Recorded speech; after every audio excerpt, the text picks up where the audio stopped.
If you think that there's one thing to a complex issue, if there's a one solution to a complex problem, okay, that you think is absolutely, you're wrong. Well, it's so easy to get a gun.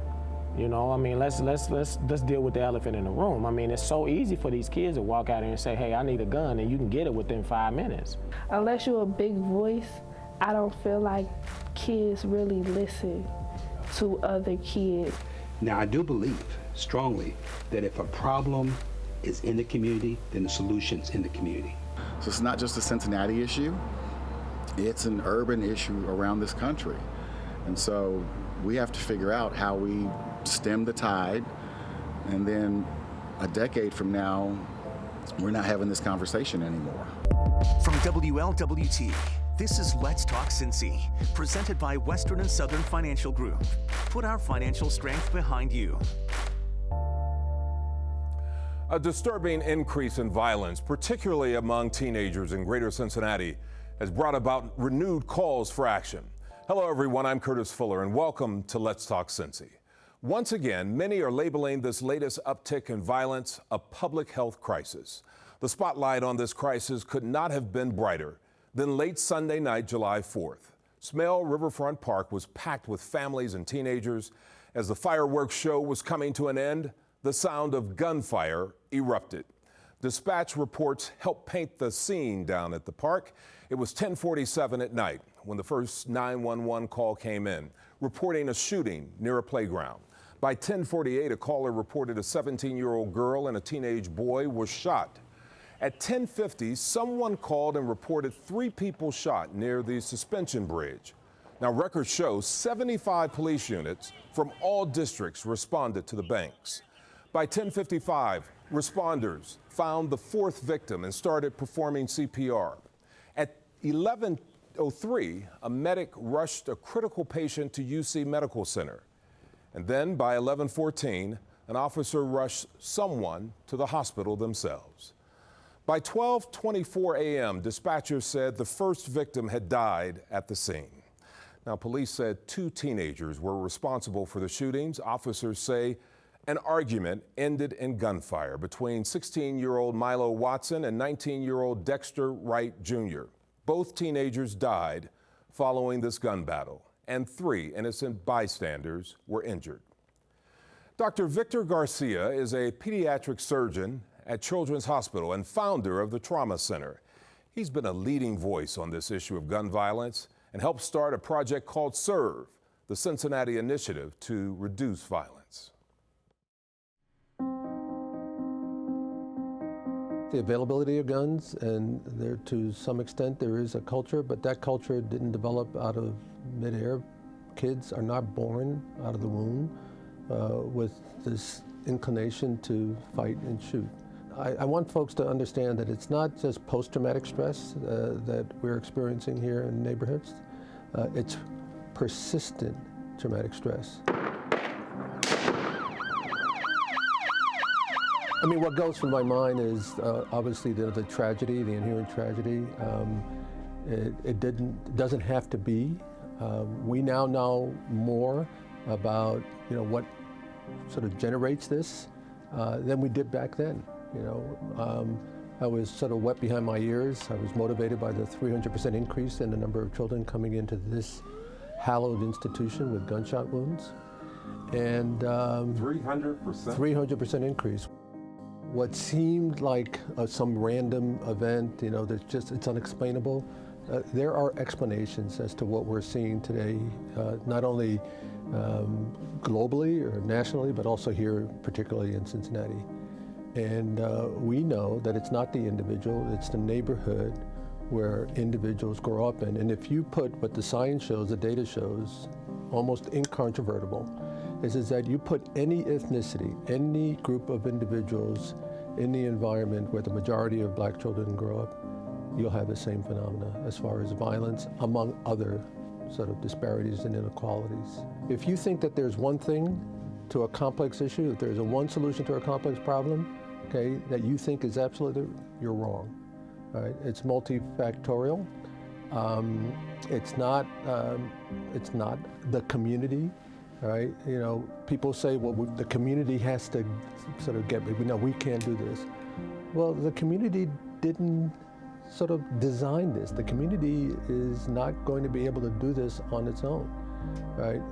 The segregated neighborhoods, the concentrated disadvantage and poverty was not brought onto the neighborhood by the community.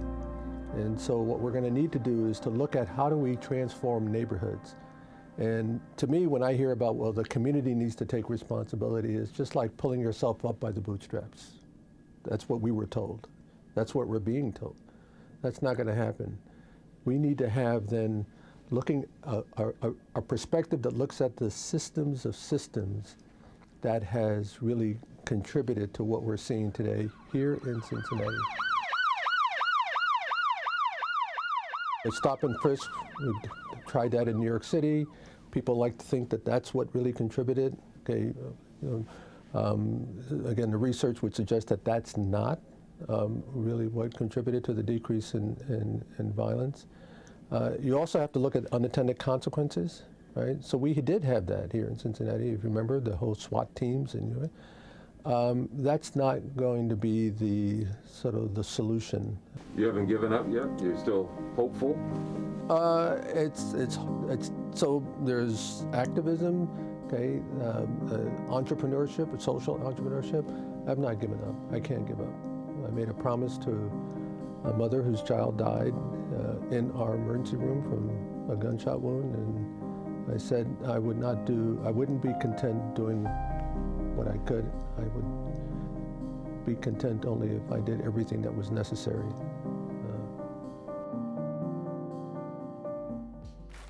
Up next, we hear from a victim of gun violence turned gun safety advocate when Let's Talk Cincy continues.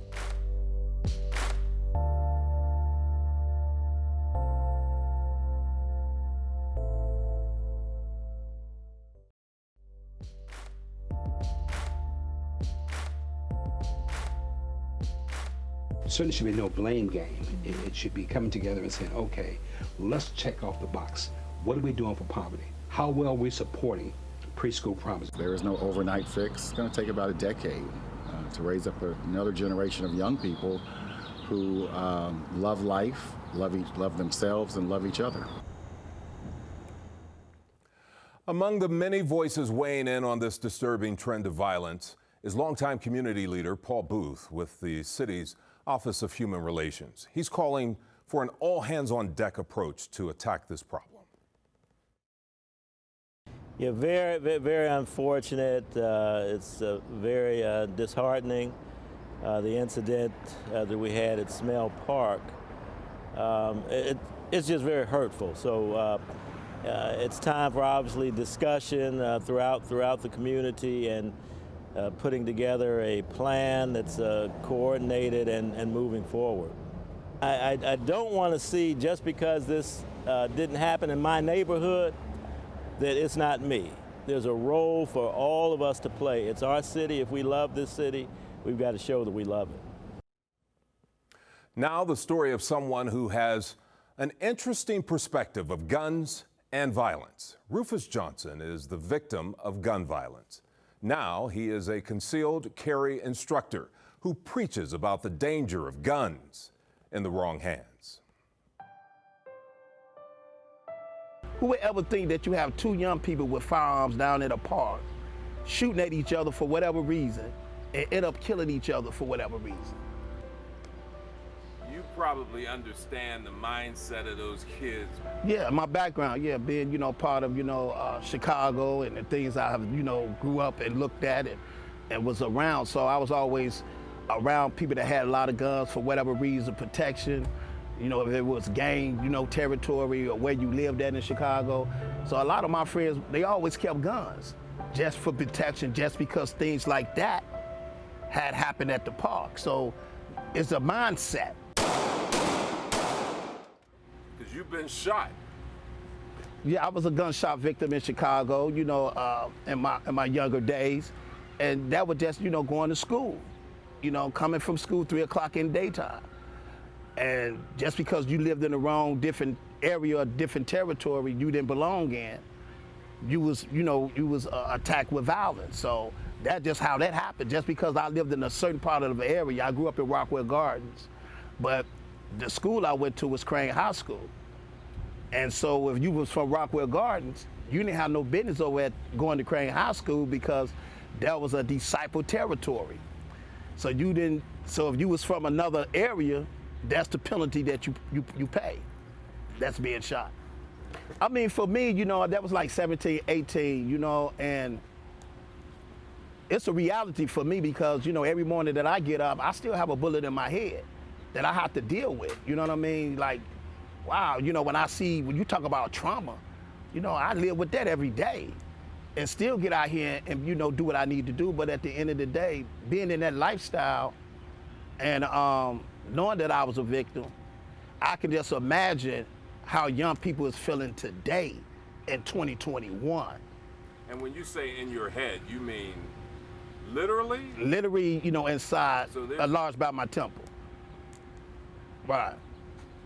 That I didn't know. Now you know. So for me, I came a CCW trainer, and my thing is prevention and education.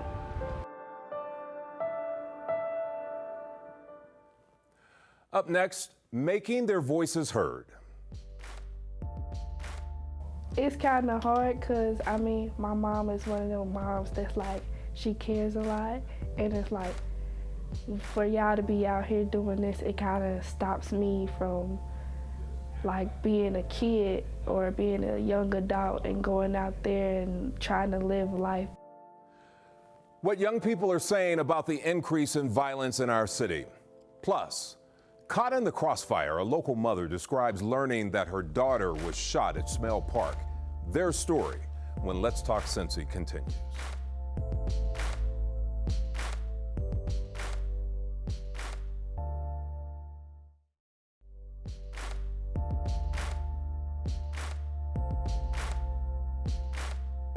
My wife was with us too. She yelled, "That's not fireworks, that's a gunshot." And as soon as she said that, there was probably 50 people came running up from the bottom street there. 16-year-olds, 15-year-olds should be able to come to the park on a given evening, a holiday weekend, and not have to be subject to gunfire. No one wants to imagine having a loved one caught in the crossfire of a mass shooting. But that is exactly what happened to one local mother. A medical professional, she asked us not to show her or her daughter's face. Scrambling to reach her panicked daughter, she describes to our Todd Dykes the fear she felt when she found out what happened. I was about to get in bed when somebody called, say, "Miss, your daughter is shot." I'm like, what? To me, that's one of the worst calls that you can ever get in your life. And you quickly start piecing together, but you don't know. Yeah, I don't know. I was like, okay, so where are you at? And then when she told me, I tossed on my scrubs and I hopped in my car and then I went downtown, but I couldn't get to them. The traffic was too heavy. I couldn't get through. And so then I just got very anxious. Some mother called me. She's picked my daughter up. She was like, "I got your daughter in the car with me. Like, what do you want me to do? Do you want me to meet you? Like, what do you want me to do?" I'm like, "Okay, I'm about to meet you." But I couldn't get to her because of traffic. And then she was like, "Your daughter, she's panicking. Like, I'm just gonna call the police and we're just gonna, have them take her up to Children's." At least you were able to have some relief when you realized the severity of the wound was not as awful as it could have been. Well, so the thing is, they said that she was shot in the arm. Like, and I don't know what it could have been because, me, like, I see it all the time. It can go through the arm and go into the chest. So I didn't really know what was happening. I was hoping that it was really just an arm wound. I was hoping that it was really just a flesh wound. She's fine. She's going to be in a little bit of pain, but nothing too bad. They can't take the bullet out because to go in it would damage nerves and muscles, so they kind of have to wait for it to move to a better location. What's the message to city officials? What are you thinking right now? I actually feel like we fell on our kids, to be honest. I feel like first thing is bad parenting. Second thing, I feel like the schools aren't doing enough. 3, I feel like City Hall, when I was young, everybody worked for CCY, everybody had a job. It's scary. I'm happy that my daughter's still here. you know, and I feel for those parents. Like, I would never want to trade shoes with them for my life, you know, and I don't really feel like that there's anything that I can say to make them feel better. There's nothing that you can say to make a person feel better about their loved one being gone. There's nothing. Crazy situation. All I can say is that I pray for them and I hope God heals their heart. That's all I can do. That mother told Todd her daughter went to Smell Park after seeing a movie. She was there to catch a ride home before her midnight curfew. Well, you know, often after these kinds of situations, we see communities rally together, leaders from various organizations pleading for change. Now there are new, younger voices joining the chorus, seeking peace.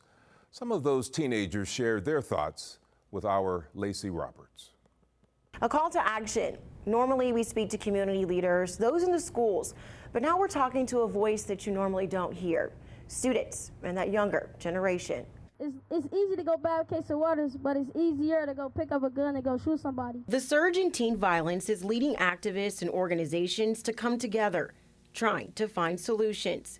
But others, like Dawn Superintendent Ramon Davenport, says it's time to let kids speak up for themselves. It's one of the things that kids, I guess, dislike the most is as an adult, we do all the talking, right? And we say, hey, I was like this, and you hear that often. I was like this. We never did this when we were growing up. Kids getting tired of hearing that, you know? So you want to let them kind of dictate the dialogue and tell us, hey, what's bothering you? What is going on? I feel like the kids go off of the adults who got conflicts, and by the adults being the people who,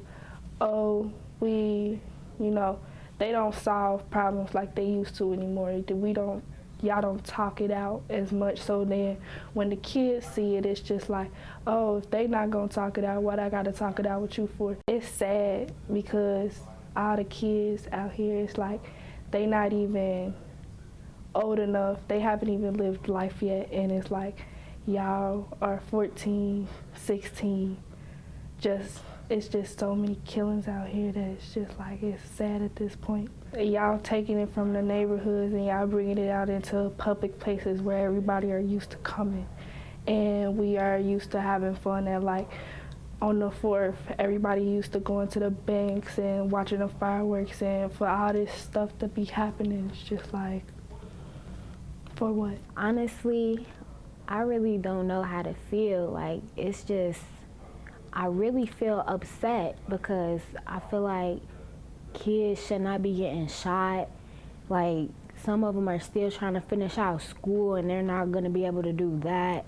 It's just really upsetting. But honestly, I really just think it's the gangs and guys thinking like, oh, I'm harder than you, so I feel like I need to push down and stuff like that. Sometimes it's cool to walk away from situations at that point. It's not showing that you a punk, or it's not showing that you weak. It's showing that I don't want to get in this situation to where I can get in trouble or I can die at this point. See, this is why I don't let you go anywhere, and this is why, you stay in the house, because I don't need nothing happening to you, because I don't want to bury you before you bury me. The more she hears about violence, the more I'm going to have to stay in the house. No mother or parent wants to hear kids getting shot and then be worried when their child tries to ask to go out somewhere. I just feel like there's always another option. Through these conversations, you can see that there's a common denominator. They want their peers to be safe and healthy, but these kinds of conversations are just the beginning. Lacey Roberts, WLWT News 5. All right, thanks a lot, Lacey.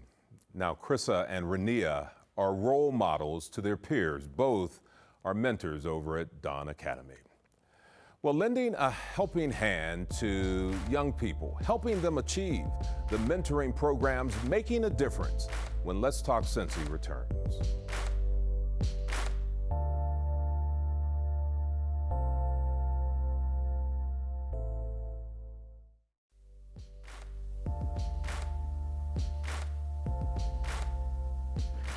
This has to be a multi-dimensional strategy because there's so much going on. We're coming at it, and we got to come at it from different directions, and that's what we're not doing. Now, we want to hear from you about the issue of violence in our community. Email us your ideas. The address is ltc@wlwt.com. Remember, you can always watch full episodes or get more information on wlwt.com/letstalkcincy. You can also listen to Let's Talk on Apple Podcasts, Spotify, or wherever you get your podcasts. When it comes to teen violence, identifying the issues are easy. Now, what city leaders, police, and community members want are solutions.